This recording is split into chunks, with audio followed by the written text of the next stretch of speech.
الرجيم. بسم الله الرحمن الرحيم. الرحمن علم القرآن خلق الإنسان علمه البيان. الشمس والقمر بحسبان والنجم والشجر يسجدان. والسماء رفعها ووضع الميزان ألا تطغوا في الميزان وأقيموا الوزن بالقسط ولا تخسروا الميزان. والأرض وضعها للأنام فيها فاكهة والنخل ذات الأكمام والحب ذو العصف والريحان. فبأي آلاء ربكما تكذبان. خلق الإنسان من صلصال كالفخار وخلق الجان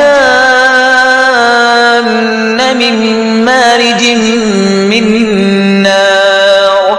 فبأي آلاء ربكما تكذبان. رب المشرقين ورب المغربين. فبأي آلاء ربكما تكذبان. مرج البحرين يلتقيان بينهما برزخ لا يبغيان. فبأي آلاء ربكما تكذبان. يخرج منهما اللؤلؤ والمرجان. فبأي آلاء ربكما تكذبان. وله الجوار المنشآت في البحر كالأعلام. فبأي آلاء ربكما تكذبان. كل من عليها فان ويبقى وجه ربك ذو الجلال والإكرام. فبأي آلاء ربكما تكذبان. يسأله من في السماوات والأرض كل يوم هو في شأن. فبأي آلاء ربكما تكذبان. سنفرغ لكم أيها الثقلان. فبأي آلاء ربكما تكذبان.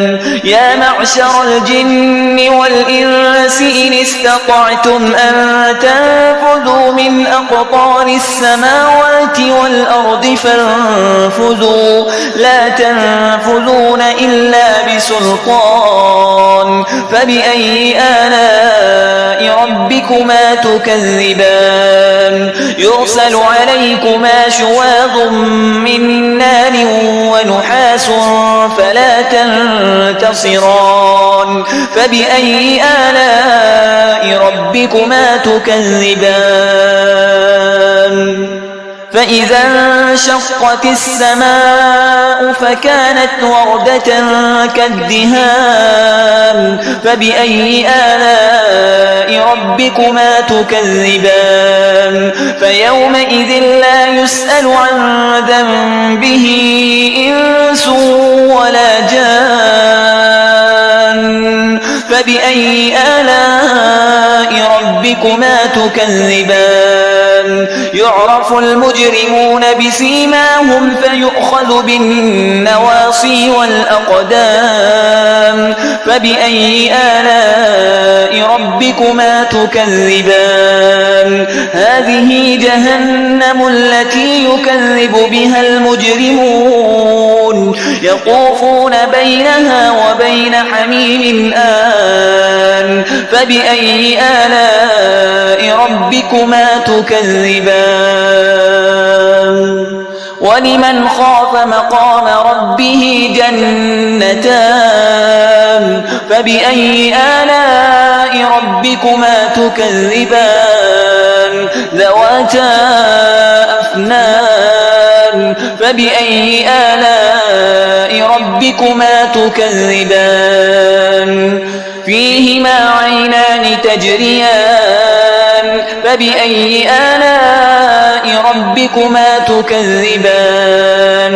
فيهما من كل فاكهة زوجان فبأي آلاء ربكما تكذبان متكئين على فرش بطائنها من استبرق وجنى الجنتين دان فبأي آلاء ربكما تكذبان فيهن قاصرات الطرف لم يطمثهن إنس قبلهم ولا جان فبأي آلاء ربكما تكذبان كأنهن الياقوت والمرجان فبأي آلاء ربكما تكذبان هل جزاء الإحسان إلا الإحسان فبأي آلاء ربكما تكذبان ومن دونهما جنتان فبأي آلاء ربكما تكذبان مدهامتان فبأي آلاء ربكما تكذبان فيهما عينان نضاختان فبأي آلاء ربكما تكذبان فيهما فاكهة ونخل ورمان فبأي آلاء ربكما تكذبان فيهن خيرات حسان فبأي آلاء ربكما تكذبان حور مقصورات في الخيام فبأي آلاء ربكما تكذبان لم يطمثهن إنس قبلهم ولا جان فبأي آلاء ربكما تكذبان متكئين على رفرف خضر وعبقري حسان فبأي آلاء ربكما تكذبان تبارك اسم ربك ذي الجلال والإكرام